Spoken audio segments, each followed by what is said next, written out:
Salve pessoal, tudo bem? Davi Vega com vocês novamente, dando continuidade aqui na nossa série de livros, de vídeos falando sobre livros famosos. Eu gostaria de falar de um livro que envolve política, sociologia e principalmente antropologia, sobretudo lidando com diversas questões não apenas filosóficas, mas também matemáticas e sobretudo, de certa maneira, também biológicas. Eu gostaria de falar primeiramente desse livro aqui, Uma Breve História do Homem, Progresso e Declínio, que é um livro do grande pensador Hans Hermann Hoppe. O Hans Hermann Hoppe, ele é um seguidor daquela chamada escola austríaca, que muitas vezes bate de frente com as ideias, às vezes até de uma noção mais socialista das coisas, e curiosamente ele foi um discípulo do Habermas, Jürgen Habermas, a figura expoente da escola de Frankfurt, que foi um aluno tão brilhante que depois de um certo momento, uma certa altura da vida dele, ele se viu na missão, vamos dizer assim, de justamente seguir naquilo que ele achava correto, naquilo que ele achava certo, não necessariamente vendendo a alma-diabo, vamos dizer assim, para seguir na academia. E com isso ele foi praticamente ostracizado e se tem um preconceito muito grande, embora ele seja um acadêmico, em relação a ele por muitas escolas de pensamento e legalistas da academia, vamos dizer assim. O Hans Hermann Hoppe, ele começa a seguir naquilo que ele na escola austríaca, mas não apenas na questão econômica. Ele é um dos poucos, assim como o próprio Ludwig von Mises, que vai estudar a fundo a própria natureza humana, o homem em seu habitat, as questões ligadas mais à natureza que nos compõe, que são questões mais antropológicas até do que apenas econômicas. Então ele pega o método do Habermas e ele inverte esse método. Ao invés dele fazer uma teoria crítica, ele faz uma teoria justamente para poder validar a visão, uma visão mais libertária, uma visão mais anti-estatista das coisas, aquela visão mais, o que pejorativamente chamam de individualista. Esse livro é muito curioso porque nesse livro ele faz um trabalho e logo no início do livro ele desconstrói, por exemplo, uma das coisas que eu sempre gostei muito, do próprio David Hume, que é o empirismo feito justamente pela ciência, depois do Francis Bacon, enfim, aquele empirismo muito forte, que vai se opor ao racionalismo. Ele faz uma crítica a esse empirismo, porque ele diz que essa noção, até às vezes usada pelos positivistas, e os neopositivistas na ciência, ela tenta negar princípios universais que supostamente regem a natureza humana e todas as sociedades humanas. Você tem o relativismo, não é questão de você entrar num relativismo e justamente de você relativizar ou aceitar certas práticas de certas culturas, entendendo que as culturas elas têm algo de genuíno e esse algo de genuíno as faz totalmente única. Os direitos naturais, eles sim existem, e existem direitos naturais que eles são universais. E é justamente esses direitos naturais que ele defende nesse livro, que seria o direito à liberdade, o direito à busca da felicidade, à procura da felicidade, e o direito à propriedade. E ele vai fazer nesse livro justamente um aparato do início, do surgimento da propriedade, e como a propriedade ela foi importante justamente para evitar os conflitos. Quando a gente ainda era, por exemplo, caçador-coletor, e você tinha os conflitos e as divergências com quem ia ficar com a caça, como ia ser repartido as coisas, com quem era o dono da ferramenta, por exemplo, das bifaces lá que o homem primitivo usava e tudo mais. Então, a noção de propriedade ela é uma noção básica para qualquer sociedade hoje, até fazendo uma relação com o homem primitivo, para justamente se evitar o conflito. Essa noção que os marxistas falam que a propriedade ela gera mais conflito, porque ela fica na mão apenas dos donos do meio de produção e tudo mais, é justamente o contrário, é a fortificação da propriedade não apenas na noção do terreno ou de uma casa, de um imóvel, mas a sua primeira propriedade, que é o seu próprio corpo humano, né? A primeira propriedade que nós temos é o próprio corpo humano, e o direito à vida e de exercer a vida nesse corpo, né? De dele não ser submetido justamente a um controle, né? Um controle corporal, um biopoder, é esse direito que todos devemos ter, independente de credo, raça, etnia e origem que porventura tenhamos, né? Então ele vai falar que sim, existem princípios universais. Eu particularmente não acredito numa moral universal. Eu vou contra essa ideia de moral universal, porque a cultura ela tem sim suas cosmovisões, suas particularidades, que muito é atrelada também ao locus ao qual ela está submetida. Por isso que não a moralidade do homem ocidental não é a mesma do melanésio, que quando o Malinowski vai lá estudar os trobriandeses. Eu entendo isso. E as próprias estruturas de sociedade também.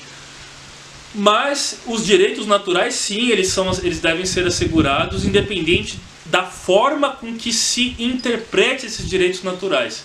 Qualquer cultura que respeite o direito à vida e o pleno direito de se exercer as suas potencialidades dentro de uma cultura, eu considero que é uma cultura livre, que infelizmente até mesmo nos estados modernos nós vimos e continuamos vendo regimes que não respeitam esses direitos, que são direitos básicos, né? Direitos básicos que não são necessariamente assegurados porque estão escritos num papel, numa Constituição, o direito positivado, aquele negócio do Montesquieu, o direito positivo, né? Não é porque está escrito em algum lugar que necessariamente aquilo vai ser respeitado, né? É preciso mecanismos que se tornem basicamente compartilhados, né? Quando justamente tem uma horizontalidade, igual se faz com a vigilância, né? Como diz o Foucault, com os próprios membros de determinada sociedade, para que eles mesmos, sem precisar de um direito centralizado, possam fazer o controle, não digo controle, não gosto dessa palavra, mas possam fiscalizar, vamos dizer assim, né? Fazer a manutenção para que tais direitos sejam assegurados, né? Na breve história do homem, feita pelo Hans Hermann Hoppe, que é muito usado até por alguns grupos anarcocapitalistas, né? Há elementos desse liberalismo em excesso que eu considero positivo, mas também eu acredito que existem certas coisas, talvez até ingênuas, né? Por parte de alguns dos defensores do anarcocapitalismo, quando, por exemplo, você erradicar totalmente o Estado. A gente sabe que o ser humano não tem uma natureza pacífica, né?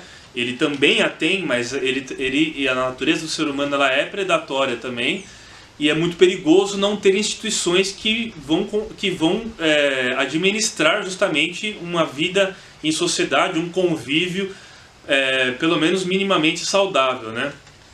Mas eu acredito que sim, é ultrapassado justamente essa ideia de centralidade forte, numa coisa estatal forte, que vai redigir a vida de todos os indivíduos, né? Suprimir a individualidade, né? Não estou dizendo individualismo em excesso, indivíduos atomizados, o niilismo em excesso, não é isso que estou dizendo, mas uma coletividade que supre o indivíduo, ela é muito pior até do que uma sociedade totalmente voltada para o seu umbigo, voltada para o seu próprio ego, né? Que seria o individualismo que nós temos hoje. É preferível esse individualismo do que uma coletividade coercitiva que vai justamente exercer uma força sobre você. E eu não estou me referindo ao fato social durkheimiano. Estou me referindo que a sociedade ela é anterior ao indivíduo, com certeza. Mas a gente também pode pensar: por que eu sou obrigado a assinar um contrato social no momento que eu nasço, né, sendo que todo contrato tem que ter a harmonia entre as partes? Se eu não concordo com aquilo, por que eu sou obrigado a assinar esse contrato social? É uma coisa que é interessante, faz a gente pensar também um pouco, né? Mas enfim, nesse livro aqui ele vai falar justamente, ele vai desconstruir a ideia malthusiana, né? Thomas Malthus, que foi aquele, se eu não me engano, ele era um cientista, né, mas exatamente, eu acho que era um economista, ele contribuiu muito para a economia, que ele falava justamente que a população, os recursos, eles eram da esfera aritmética, e a população crescia na ordem geométrica, né? E ele falava que se tinha que limitar as coisas, porque se você não limitasse, a demanda não seria suprida pela oferta, né? A oferta não ia conseguir suprir toda a demanda da sociedade. Então você tinha que ter limitações.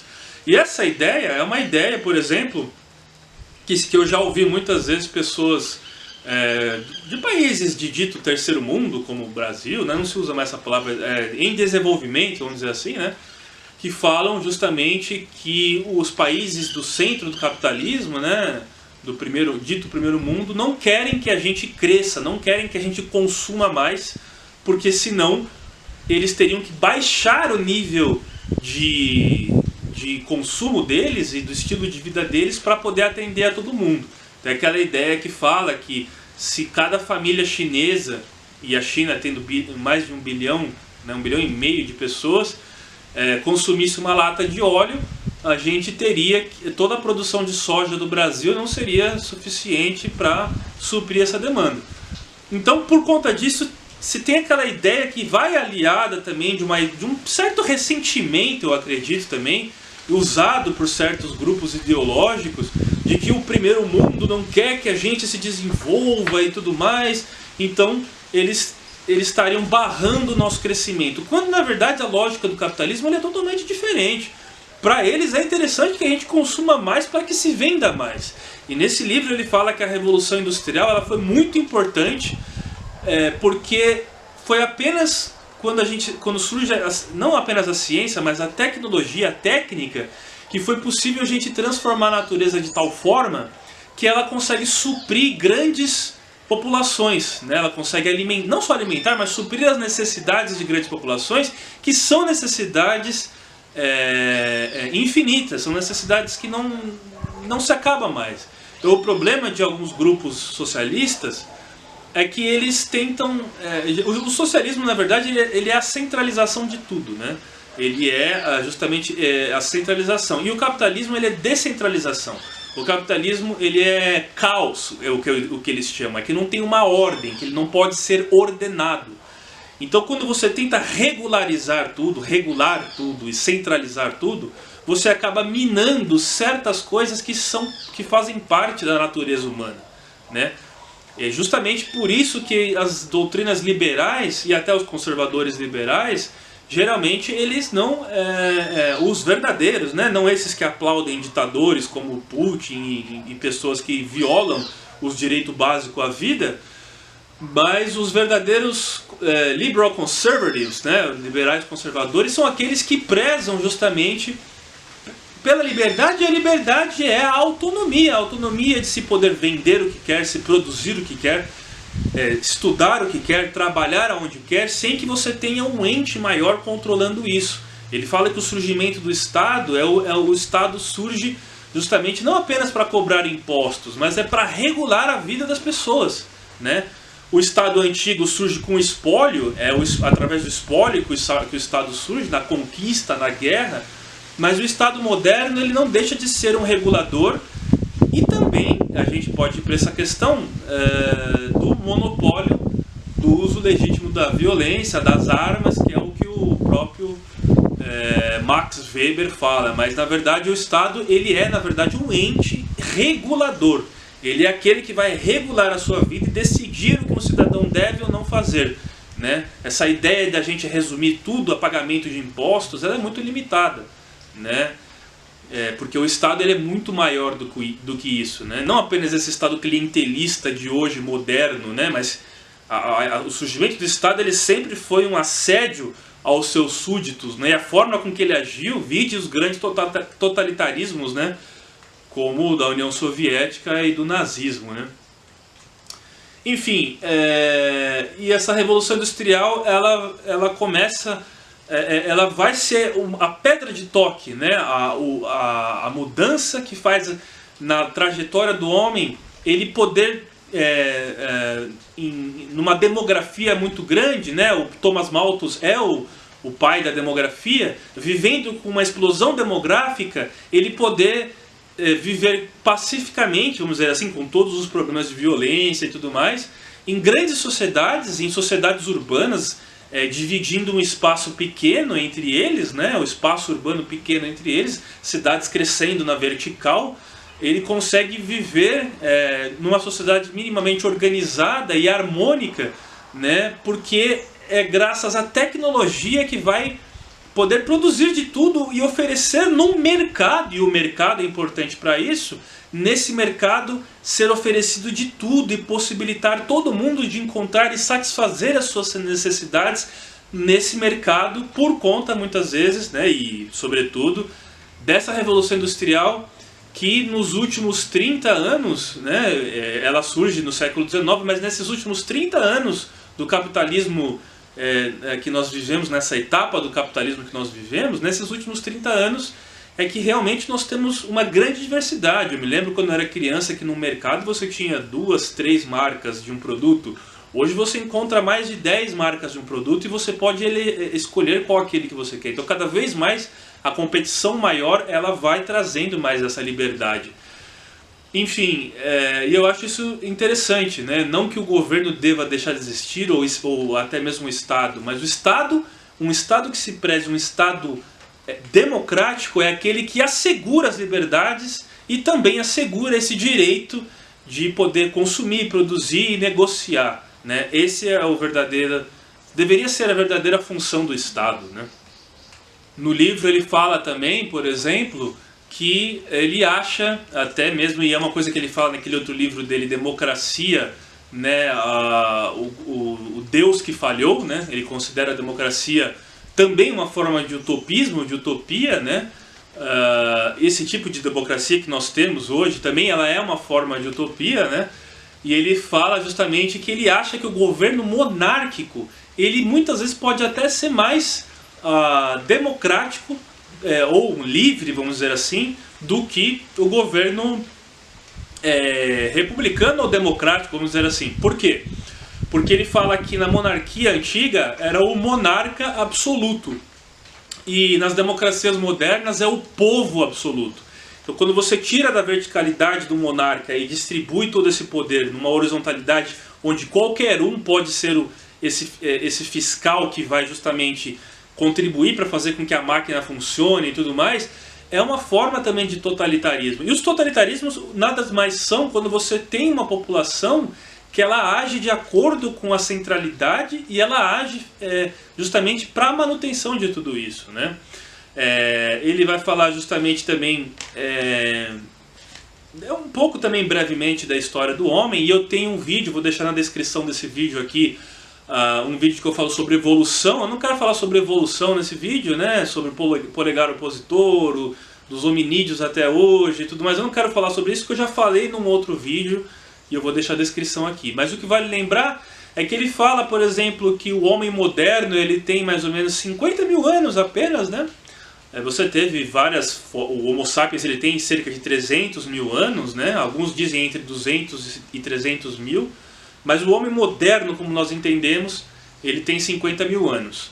E isso não foi uma linearidade. Você teve várias versões do gênero Homo convivendo entre elas. Não apenas aquelas mais famosas do Cro-Magnon e do Neandertal, mas você tem também, até mesmo o Homo erectus foi encontrado, se eu não me engano, eu acho que ele fala no livro que foi não sei se foi nas Filipinas, se eu não estou enganado, foi em algum lugar da Ásia, que eles encontraram esqueletos do Homo erectus que tem basicamente quase a mesma idade de um Homo sapiens, né? Então, para a gente entender que aquela linha da evolução, né, linear, aquela figura famosa que nós conhecemos do ancestral primata até o homem moderno, ela não foi necessariamente assim, né? Eles foram convivendo entre eles, né?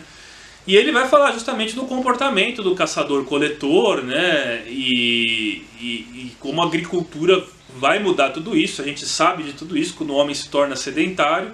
E essa explosão demográfica, né? A explosão demográfica que a agricultura fez, e a agricultura vai dar uma divisão do trabalho. Não que os caçadores-coletores não tivessem também minimamente uma divisão de suas funções.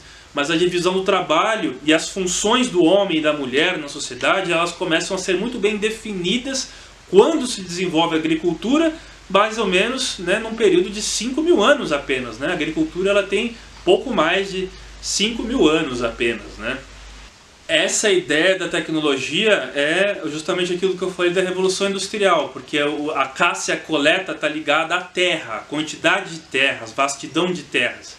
Mas se você não tem um acompanhamento, né, da tecnologia a essas demandas e justamente as necessidades, você vai ter um problema per capita, né? E, enfim, ele vai falar justamente também do surgimento da propriedade. E como que surge a propriedade? A propriedade surge justamente...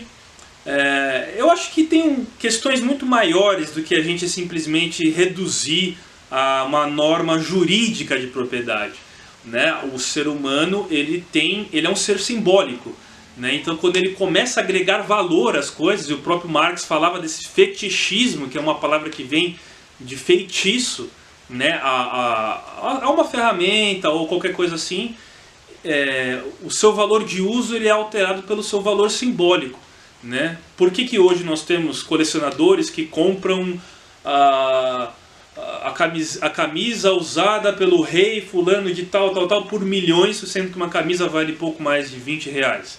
Eles compram por milhões porque ela foi usada por um rei e isso é um valor simbólico. O próprio Marx caiu nessa armadilha, porque uma das primeiras edições do Capital foi vendida por milhões num leilão.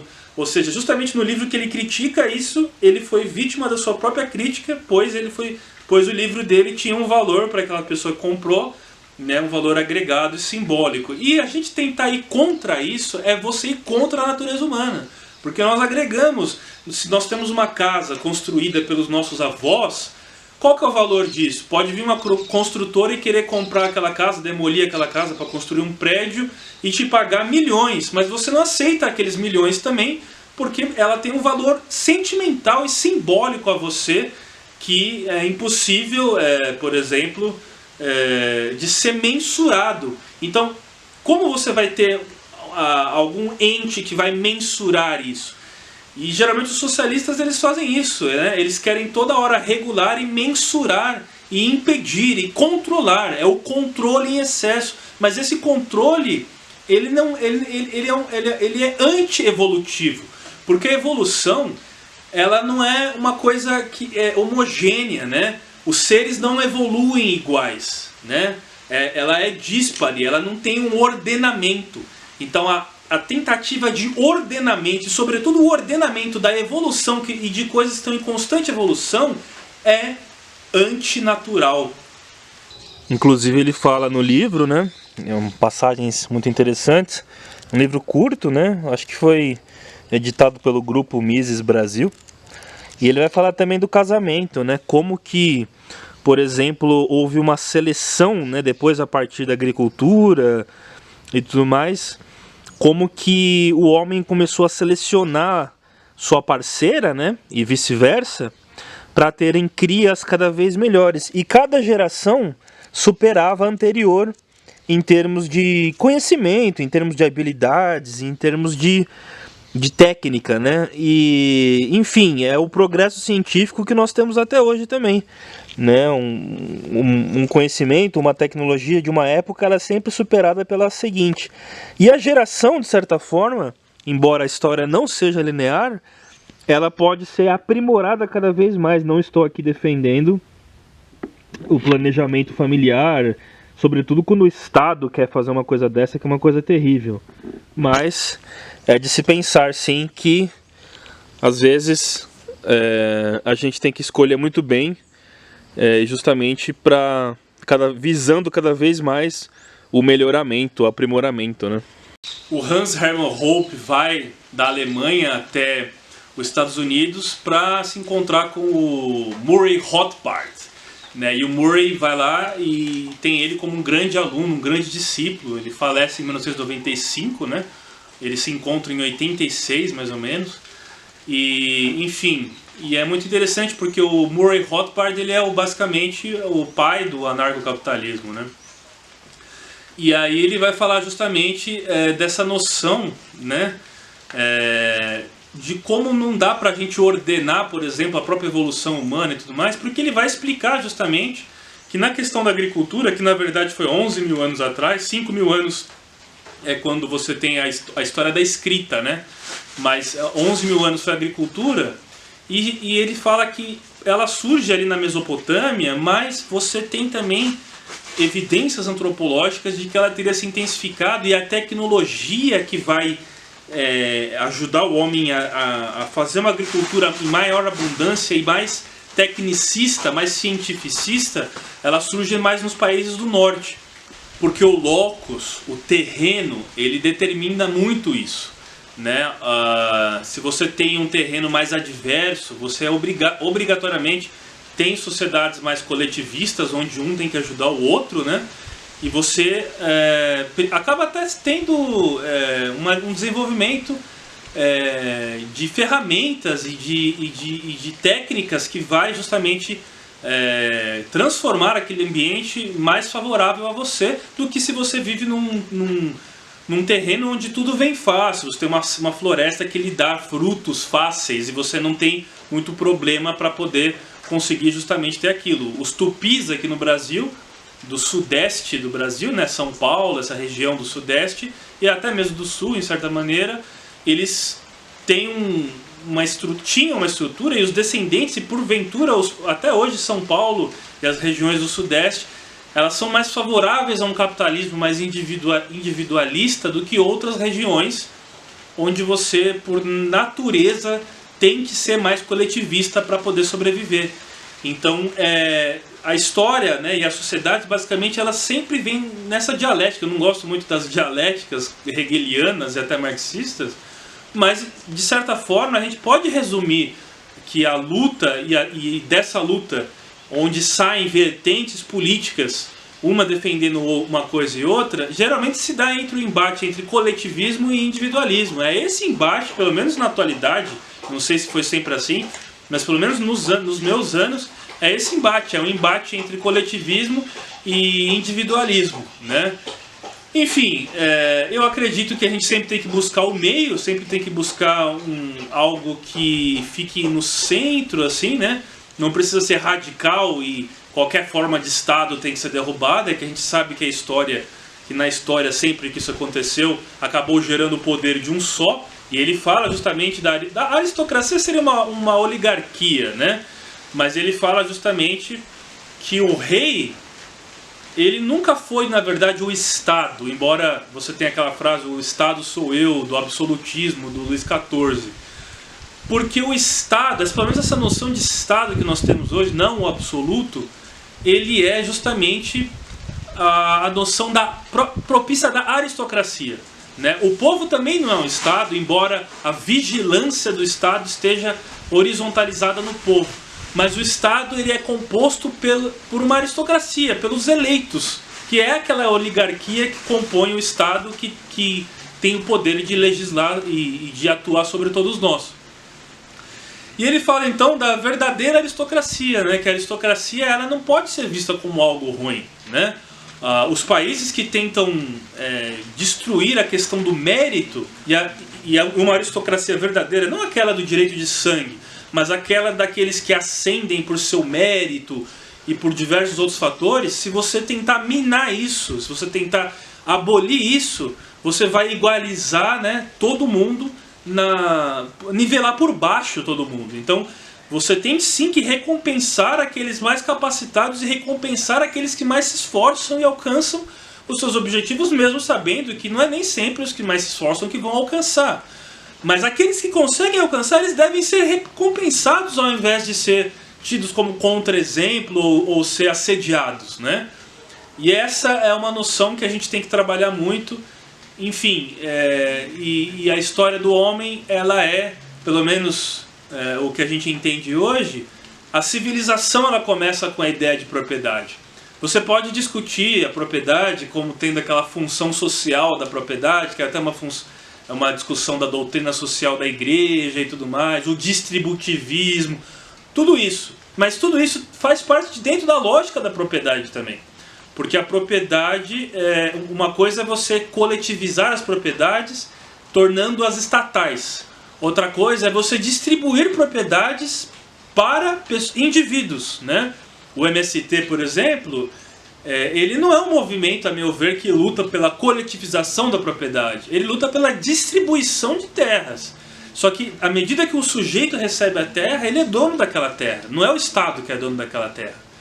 Então a gente pode ter um sistema que consiga fortalecer o direito à propriedade e fortalecer a propriedade, mas não anulando a propriedade, que, como eu disse, é a base da liberdade. Toda nação livre, ela respeita a propriedade, essa que principalmente começa sendo sobre o seu corpo e sobre sua própria vida.